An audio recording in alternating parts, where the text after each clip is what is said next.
ಇದು ಲೋಕಾಯುಕ್ತ ಇತಿಹಾಸದಲ್ಲೇ ಭರ್ಜರಿ ಬೇಟೆ ಅಂತ ಹೇಳಲಾಗ್ತದೆ. ಒಂದೇ ದಾಳಿಯಲ್ಲಿ ಕೋಟಿ ಕೋಟಿ ಹಣ ಸೀಸ್ ಆಗಿರುವಂತದ್ದು. ಯಾಕಂದ್ರೆ ಲೋಕಾಯುಕ್ತ ದಾಳಿಯನ್ನ ಮಾಡಿದಂತ ಸಂದರ್ಭದಲ್ಲಿ ಸಾಕಷ್ಟು ಆಸ್ತಿ ಪಾಸ್ತಿಗಳು ವಶಕ್ಕೆ ಪಡೆಯಲಾಗಿತ್ತು. ಅಂದ್ರೆ ದಾಳಿ ಮಾಡಿದಂತ ಟೈಮ್ನಲ್ಲಿ ಗೊತ್ತಾಗ್ತಾ ಇತ್ತು ಇಷ್ಟು ಕೋಟಿಯಷ್ಟು ಅಕ್ರಮವಾಗಿ ಆಸ್ತಿ ಗಳಿಕೆ ಮಾಡಿದ್ದಾರೆ ಅಂತೆಲ್ಲ.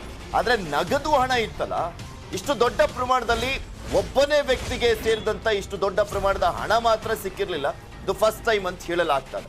ಒಂದು ಕಚೇರಿಯಲ್ಲಿ 1.62 ಕೋಟಿಯಷ್ಟು ಹಣ, ಮನೆಯಲ್ಲಿ 6.2 ಕೋಟಿಯಷ್ಟು ಹಣ, ಟೋಟಲ್ ಆಗಿ ಹತ್ತತ್ರ 8 ಕೋಟಿಯಷ್ಟು ಹಣ ಸಿಕ್ಕಿದೆ. ಒಬ್ಬ ವ್ಯಕ್ತಿಗೆ ಸಂಬಂಧಪಟ್ಟಂತೆ ಹಣದ ಮೂಲಕ್ಕೆ ಕೈ ಹಾಕಿದ್ದಾರೆ ಅಧಿಕಾರಿಗಳು. ಇಷ್ಟು ಹಣ ಎಲ್ಲಿಂದ ಬಂತು, ಮೂಲ ಯಾವುದು, ಆದಾಯದ ಮೂಲಗಳು ಯಾವುದು ಅಂತ ತನಿಖೆಯನ್ನ ಮಾಡಲಾಗ್ತದೆ. ದಾಖಲೆ ಇಲ್ಲದ ಹಣದ ಬಗ್ಗೆ ಕೂಲಂಕುಷವಾಗಿ ಪರಿಶೀಲನೆಯನ್ನ ಮಾಡ್ತಾ ಇದ್ದಾರೆ ಲೋಕಾಯುಕ್ತ ಅಧಿಕಾರಿಗಳು. ಯಾವ್ದ್ಯಾವ್ದ್ರಲ್ಲೆಲ್ಲ ಭ್ರಷ್ಟಾಚಾರ ಆಗಿದೆ ಅನ್ನುವಂಥದ್ರ ಬಗ್ಗೆನೂ ಕೂಡ ಪತ್ತೆ ಹಚ್ಚಲಿಕ್ಕೆ ಮುಂದಾಗಿದ್ದಾರೆ ಲೋಕಾಯುಕ್ತ ಆಫೀಸರ್ಸ್. ಇದ್ರ ಬಗ್ಗೆ ಇನ್ನಷ್ಟು ಮಾಹಿತಿಯನ್ನು ನೀಡ್ತಾರೆ ನಮ್ಮ ಪ್ರತಿನಿಧಿ ಮುನಿರಾಜು, ನೇರ ಸಂಪರ್ಕದಲ್ಲೇ ಇದ್ದಾರೆ. ಮುನಿರಾಜು, ಟೋಟಲ್ ಆಗಿ ಹತ್ತತ್ರ 8 ಕೋಟಿಯಷ್ಟು ಹಣ, ಏನೆಲ್ಲ ಮಾಹಿತಿ ಲಭ್ಯವಾಗ್ತಾ ಇದೆ ಈ ಹಣದ ವಿಚಾರಕ್ಕೆ ಸಂಬಂಧಪಟ್ಟಂತೆ? ತನಿಖೆ ಯಾವ ರೀತಿಯಾಗಿ ಮುಂದುವರೆದಿದೆ ಈಗ?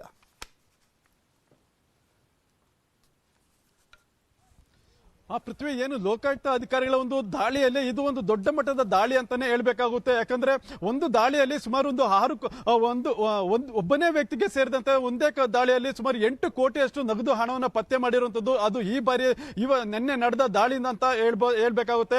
ಯಾಕಂದ್ರೆ ನಿನ್ನೆ ಆ ಒಂದು ಕಚೇರಿಯಲ್ಲಿ 2 ಕೋಟಿ ನಗದು ಹಣ ಸಿಕ್ಕಿದ್ರೆ, ಈ ಒಂದು ಮನೆಯಲ್ಲಿ ಸುಮಾರು ಒಂದು 6 ಕೋಟಿ ನಗದು ಹಣವನ್ನ ಈಗ ಲೋಕಾಯುಕ್ತ ಅಧಿಕಾರಿಗಳು ಪತ್ತೆ ಮಾಡಿದ್ದಾರೆ. ಇಷ್ಟು ದೊಡ್ಡ ಮಟ್ಟದ ಒಂದು ಹಣವನ್ನ ಇದೇ ಮೊದಲ ಬಾರಿಗೆ ಅಧಿಕಾರಿಗಳು ಪತ್ತೆ ಮಾಡಿದ್ದಾರೆ ಅಂತೇಳಿ ಈಗ ಒಂದು ಆ ರೀತಿ ಒಂದು ಹೇಳ್ತಿರೋದು. ಯಾಕಂದ್ರೆ ಈ ಮೊದಲು ದಾಳಿ ಸಂದರ್ಭದಲ್ಲಿ ಸಾಕಷ್ಟು ಕೋಟ್ಯಾಂತರ ರೂಪಾಯಿ ಮೌಲ್ಯದ ಒಂದು ಆಸ್ತಿ ಪಾಸ್ತಿಗಳು, ಚಿನ್ನಾಭರಣ ಮತ್ತೆ ನಗದು ಹಣವನ್ನು ಜಪ್ತಿ ಮಾಡ್ತಾ ಇದ್ರು, ಮತ್ತೆ ಅದನ್ನ ಪತ್ತೆ ಮಾಡ್ತಾ ಇದ್ರು. ಆದ್ರೆ ಈ ಒಂದು ದಾಳಿಯಲ್ಲಿ ಕ್ಯಾಶ್ ಸುಮಾರು ಒಂದು 8 ಕೋಟಿಯಷ್ಟು ಸಿಕ್ಕಿದೆ. ಅದರಿಂದ ಲೋಕಾಯುಕ್ತ ಅಧಿಕಾರಿಗಳೇ ಒಂದು ರೀತಿ ಒಂದು ಶಾಕ್ ಆಗ್ತಾರೆ. ಇಷ್ಟು ದೊಡ್ಡ ಮಟ್ಟದ ಹಣವನ್ನ ಮನೆಯಲ್ಲಿ ಇಟ್ಕೊಂಡಿದ್ದಾರೆ, ಮತ್ತೆ ಅದಕ್ಕೆ ಯಾವುದೇ ಒಂದು ದಾಖಲೆಗಳ ಬಗ್ಗೆಯೂ ಸಹ ಅವರು ತುಟಿ ಪಿಟಿಕೊಂತ ಇಲ್ಲ ಅಂತೇಳಿ. ಅದರಿಂದ ಈ ಒಂದು ಹಣಕ್ಕೆ ಸೂಕ್ತ ದಾಖಲೆಗಳನ್ನ ಕೊಡಬೇಕು ಅಂತೇಳಿ ಈಗ ಅವರಿಗೆ ಸೂಚನೆಯನ್ನು ಕೊಟ್ಟು ಆ ಒಂದು ಹಣವನ್ನು ಸೀಸ್ ಮಾಡಿದ್ದಾರೆ. ಅವರನ್ನು ಸಹ ಇಲ್ಲಿ ಮನೆಯಲ್ಲಿ ಹಣ ಪತ್ತೆಯಾದ ಬಳಿಕ ಅವರನ್ನು ವಿಚಾರಣೆ ಮಾಡಿದ್ದಾರೆ. ಇಷ್ಟು ದೊಡ್ಡ ಮಟ್ಟದ ಹಣ ಎಲ್ಲಿಂದ ಬಂತು, ಮತ್ತೆ ಆದಾಯದ ಮೂಲಗಳೇನಿದೆ, ಅದಕ್ಕೆ ಸಂಬಂಧಪಟ್ಟಂತ ದಾಖಲೆಗಳು ಏನಾದರೂ ಇದ್ರೆ ಕೊಡಿ ಅಂತೇಳಿ ಅವರನ್ನು ಸಹ ಪ್ರಶ್ನೆ ಮಾಡಿದ್ರು. ಆದ್ರೆ ಅವರಿಂದ ಸಮರ್ಪಕವಾದ ಒಂದು ಉತ್ತರ ಬಾರದ ಹಿನ್ನೆಲೆಯಲ್ಲಿ ಲೋಕಾಯುಕ್ತ ಅಧಿಕಾರಿಗಳು 8 ಕೋಟಿ ಹಣವನ್ನ ಸೀಸ್ ಮಾಡಿಕೊಂಡು ಈಗ ಅದನ್ನು ತಮ್ಮ ಸುಪರ್ದಿಗೆ ಪಡ್ಕೊಂಡಿದ್ದಾರೆ. ಬಹುಶಃ ಇದು ಲೋಕಾಯುಕ್ತ ದಾಳಿಯಲ್ಲಿ ಅತಿ ದೊಡ್ಡ ಒಂದು ನಗದು ಹಣ ಪತ್ತೆಯಾಗಿರುವಂತದ್ದು ಅಂತ ಹೇಳ್ಬೋದು. ಪೃಥ್ವಿ, ಮುನಿರಾಜು, BWSSB ಯಲ್ಲಿ ಮುಖ್ಯ ಲೆಕ್ಕಾಧಿಕಾರಿಯಾಗಿ ಕೆಲಸವನ್ನ ಮಾಡ್ತಾ ಇದ್ದಾರಲ್ಲ ಪ್ರಶಾಂತ್, ಯಾವಾಗಿಂದ ಅಂದ್ರೆ ಎಷ್ಟು ವರ್ಷದಿಂದ ಮುಖ್ಯ ಲೆಕ್ಕಾಧಿಕಾರಿಯಾಗಿ ಕೆಲಸವನ್ನ ಮಾಡ್ತಾ ಇರುವಂತದ್ದು? ಇದ್ರ ಬಗ್ಗೆ ಏನಾದ್ರೂ ಮಾಹಿತಿ ಸಿಕ್ಕಿದ್ಯಾ?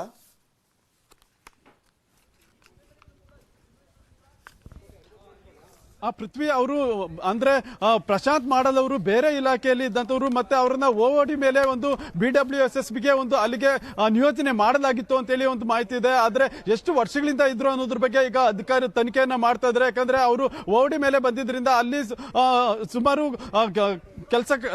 ಕೆಲಸಗಳಲ್ಲಿ ಅವರು ಸಹ ಭಾಗಿಯಾಗಿರ್ತಾರೆ. ಮತ್ತೆ ಎಷ್ಟು ವರ್ಷಗಳಿಂದ ಇದ್ರು, ಮತ್ತೆ ಏನೆಲ್ಲ ಒಂದು ಯೋಜನೆಗಳಲ್ಲಿ ಕೆಲಸ ಮಾಡ್ತಾ ಇದ್ರು ಅನ್ನೋದ್ರ ಬಗ್ಗೆ ಈಗ ಅಧಿಕಾರಿಗಳು ತನಿಖೆಯನ್ನ ಮಾಡ್ತಾ ಇದ್ದಾರೆ. ಆದ್ರೆ ನಿನ್ನೆ ಅವರ ಒಂದು ಖಾಸಗಿ ಕಚೇರಿಯಲ್ಲಿ ಈ ರೀತಿಯಾಗಿ ಅಧಿಕಾರಿಗಳ ಕೈಗೆ ಈಗ ಪ್ರಶಾಂತ್ ಮಾಡಲ್ ಅವರು ಸಿಕ್ಕಾಕೊಂಡಿರುವಂತದ್ದು. ಅದರಿಂದ ಏನು ಅವರು ಕರ್ತವ್ಯ ನಿರ್ವಹಿಸ್ತಾ ಇದ್ದಂತ ಒಂದು ಕಚೇರಿ ಇರ್ಬೋದು, ಮತ್ತೆ ಅವ್ರ ಖಾಸಗಿ ಕಚೇರಿ ಇರ್ಬೋದು, ಮತ್ತೆ ಮನೆ, ಈ ಎಲ್ಲ ಕಡೆ ಅಧಿಕಾರಿಗಳಿಗೆ ಪರಿಶೀಲನೆ ಮಾಡಿ ಅದ್ರ ಬಗ್ಗೆ ತನಿಖೆಯನ್ನ ಮಾಡ್ತಾ ಇದ್ದಾರೆ. ಪೃಥ್ವಿ, ಓಕೆ, ಥ್ಯಾಂಕ್ ಯು ಮುನಿರಾಜು ನಿಮ್ಮೆಲ್ಲ ಮಾಹಿತಿಗಾಗಿ. ಮಾಡಾಳ್ ವಿರೂಪಾಕ್ಷಪ್ಪ ರಾಜಕೀಯಕ್ಕೆ ದೊಡ್ಡ ಮಟ್ಟದಲ್ಲಿ ಕಪ್ಪು ಚುಕ್ಕೆ ತಗ್ಲಾಕೊಳ್ತು. ಅವರ ಮಗನ ಕಚೇರಿ ಮತ್ತೆ ಮನೆ ಮೇಲೆ ದಾಳಿಯನ್ನು ಮಾಡಿದಂತ ಸಂದರ್ಭದಲ್ಲಿ ಕೋಟಿಯಷ್ಟು ಹಣ ಸಿಕ್ಕಿದೆ.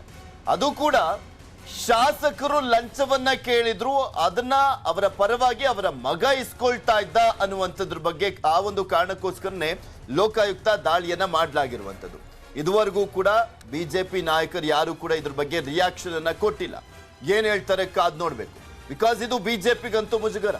ದೊಡ್ಡ ಮಟ್ಟದಲ್ಲಿ ವಿಜಯ ಸಂಕಲ್ಪ ಯಾತ್ರೆಯನ್ನೆಲ್ಲ ಮಾಡ್ತಾ ಜನರನ್ನ ಸೆಳೆಯುವಂತ ನಿಟ್ಟಿನಲ್ಲಿ, ಮತ್ತೆ ಅಧಿಕಾರಕ್ಕೆ ಏರುವಂತ ನಿಟ್ಟಿನಲ್ಲಿ ಬಿಜೆಪಿ ಶತ ಪ್ರಯತ್ನವನ್ನ ಪಡ್ತಾ ಇದೆ, ಹರಸಾಹಸವನ್ನ ಪಡ್ತಾ ಇದೆ. ಈ ಸಂದರ್ಭದಲ್ಲಿ ಎಲೆಕ್ಷನ್ ಇರುವಂತದ್ದು ಇನ್ನೊಂದು 50 ದಿನ. ಈ ಟೈಮ್ನಲ್ಲಿ ಆದಂತ ರೇಡ್ ಇದೆಯಲ್ಲ, ಇದು ಮತ್ತೆ ಅರಗಿಸ್ಕೊಳ್ಳಿಕ್ಕೆ ಆಗೋದಿಲ್ಲ ಬಿಜೆಪಿಗೆ. ಆ ರೀತಿಯಾಗಿ ಆಗಿದೆ. ಮೊದಲೇ ಆರೋಪವನ್ನ ಮಾಡ್ತಾ ಇದ್ರು, ಪೇ ಸಿಎಂ ಅಭಿಯಾನವನ್ನ ಮಾಡಿದ್ರು ಕಾಂಗ್ರೆಸ್ನವರು.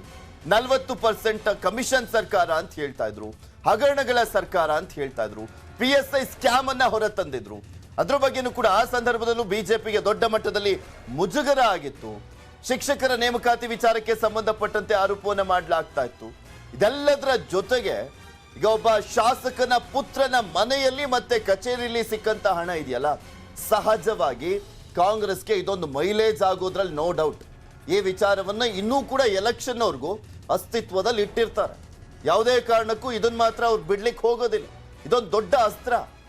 ದೊಡ್ಡ ಮಟ್ಟದಲ್ಲಿ ಇವ್ರು ಲಂಚವನ್ನ ಪಡಿತಾರೆ, ಕಮಿಷನ್ ಅನ್ನ ಪಡಿತಾರೆ ಅನ್ನೋದಕ್ಕೆ ಇದೊಂದು ಪುಷ್ಟಿಯನ್ನ ನೀಡಿದಂತಾಗುತ್ತೆ ಅಂತ ಕಾಂಗ್ರೆಸ್ ಅವ್ರು ನೆಕ್ಸ್ಟ್ ಎಲ್ಲಾ ಒಂದು ಸಮಾವೇಶಗಳಲ್ಲೂ ಕೂಡ ಇದನ್ನೇ ಮಾತನಾಡ್ತಾ ಹೋಗ್ತಾರೆ.